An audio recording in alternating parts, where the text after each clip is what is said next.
everyone, so today I'm going to be explaining all cells of the organelles, all function of the organelles, including the centrioles. The nucleus stores genetic information, the ribosomes make protein, while the Golgi apparatus separates the protein. The plasma membrane separates the cell from the environment. The endoplasmic reticulum makes protein and lipids as well. The lysosome breaks down unwanted material, kind of like a garbage disposal. The mitochondria makes energy for the cell. The chloroplast makes food in plant cells. The vacuole stores water in the cell. The vessel then ships material around the cell. The cell wall is the rigid area that protects the cell. The cytoplasm is the interior part of the cell. The cytosol is the gel-like of the matrix of the cytoplasm. Centrioles then organize the microtubules that serve as the cell's skeletal system.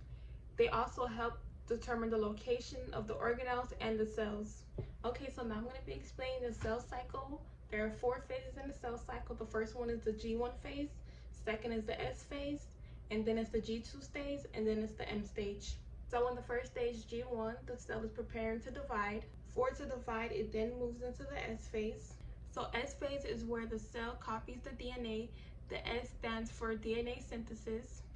After the DNA is copied and there's an extra set of genetic material, the cell then moves into the next phase, which is the G2 stage. In the G2 stage, it's where it organizes and condenses the genetic material, and it also prepares it to divide. The next stage is M phase, which the M then stands for mitosis. This is where the cell actually separates the genetic material into the 2 daughter cells. After M phase is complete, cell division occurs and there are 2 cells left, and then the cell division can begin again. So now I'm going to explain what the centrioles do in each step or each phase in the mitosis. In prophase, each centrosome and centriole migrates towards separate ends of the cell. A single pair of centrioles is positioned at each cell. So for prophase, you'd have the cell, it would still be intact. Right here, you have the chromosomes and the chromatin, and then right here you have the centrioles, so it would kind of look like this. In metaphase, centrioles help to position polar fibers as they extend from the centrosomes. They also position chromosomes along the metaphase plate. In keeping with the highway analogy, this keeps it straight. So for metaphase, we would have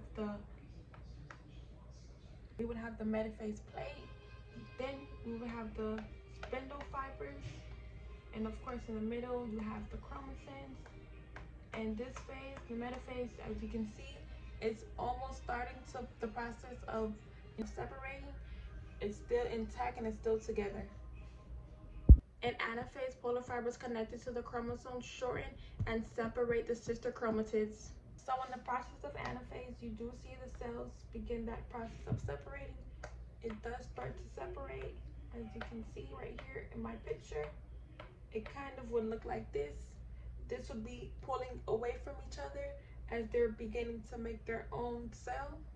So it would look like this kind of. In telophase, the spindle fibers disperse as the chromosomes are cordoned off into the distinct new nuclei. After cytokinesis, 2 identical daughter cells are created. They each contain 1 centrosome with 1 centriole pair.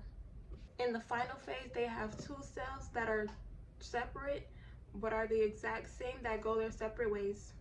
And then for telophase, those cells will then become completely their own 2 identical cells.